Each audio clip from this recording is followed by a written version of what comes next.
Assalamualaikum warahmatullahi wabarakatuh. Di sini kami akan menjelaskan tentang proyek UAS KSI kami, yaitu mensimulasikan sebuah serangan website dengan melakukan penetration testing pada sebuah lab virtual, yaitu di VWA. Sebelumnya kami akan memperkenalkan kelompok kami terlebih dahulu, yaitu dengan saya sendiri, Kevin Kantama, dengan NPM 221506133. Kemudian ada kawan Saya Nisa Ramadianti Rawan, NPM 2215061113. Saya Amalia Rizky Puspadewi dengan NPM 22150618081. Oke, mungkin sekian. Langsung saja kita masuk ke proyek. Selamat menyaksikan.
DL, iya.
Baiklah, selanjutnya di sini saya akan menjawab pertanyaan bagaimana serangan tersebut mengancam prinsip keamanan apa dan apa yang terjadi apabila ancaman itu dibiarkan. Yang pertama, eh, penjelasan mekanisme serangan dan prinsip keamanan yang terancam. Mekanisme serangan setelah XSS atau cross-site scripting, yang dimana stored XSS adalah serangan di mana input itu berbahaya yang dimasukkan penyerang disimpan di server. Biasanya di dalam database. Contohnya penyerang ini memasukkan script yang tadi saya coba ke dalam form komentar atau pesan. Data yang berbahaya ini akan disimpan ke server tanpa validasi atau sanitasi. Nah, ketika pengguna lain yang mengakses halaman tersebut, script berbahaya yang tadi dijalankan di browser akan berjalan di browser tanpa mereka tahu sepengetahuan mereka. Nah, akibatnya penyerang dapat mencuri cookie atau data sesi atau bahkan kredensial pengguna, sehingga script berbahaya dapat mengubah tampilan halaman, mengarahkan pengguna ke situs phishing, atau menyebarkan malware. Nah, prinsip keamanannya yang terancam itu ada confidentiality atau kerahasiaan yang dimana penyerang itu dapat mencuri informasi sensitif seperti data pribadi atau kredensial.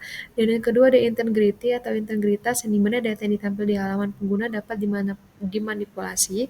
Yang ketiga ada availability, ketersediaan, dimana serangan itu dapat merusak fungsi aplikasi dan membuatnya tidak tersedia atau tidak dapat digunakan dengan benar.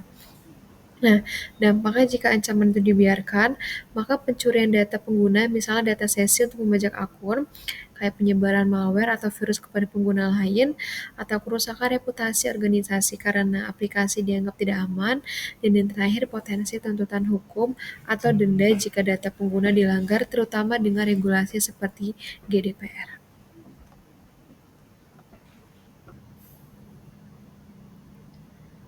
Oke, selanjutnya untuk soal yang kedua yaitu berikan rekomendasi atau usulan bagaimana cara penanganannya.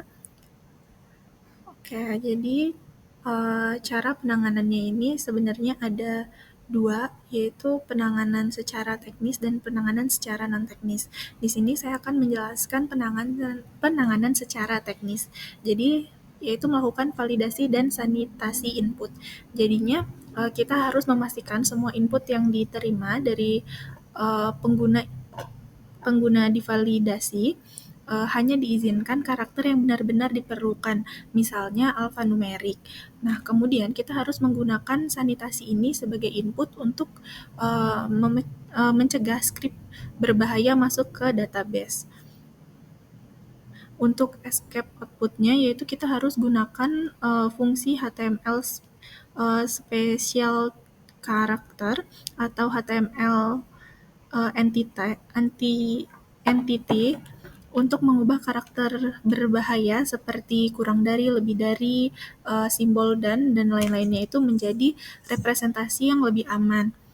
Kemudian untuk context security police atau CSP-nya, kita harus menerapkan CSP untuk membatasi sumber daya yang dapat dijalankan di browser, contohnya hanya mengizinkan script dari domain tertentu.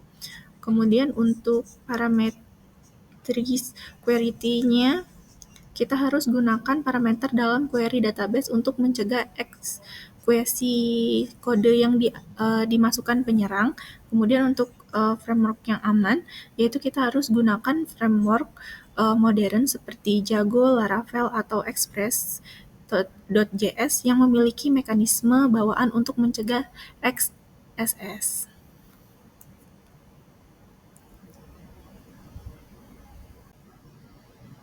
Oke, yang selanjutnya saya akan menjelaskan tentang cara penanganan non-teknis dengan audit keamanan berkala. Jadi yang pertama kita akan melakukan pengujian keamanan secara rutin dengan alat seperti OWASP Zip atau Burp Suite untuk mendeteksi kerentanan.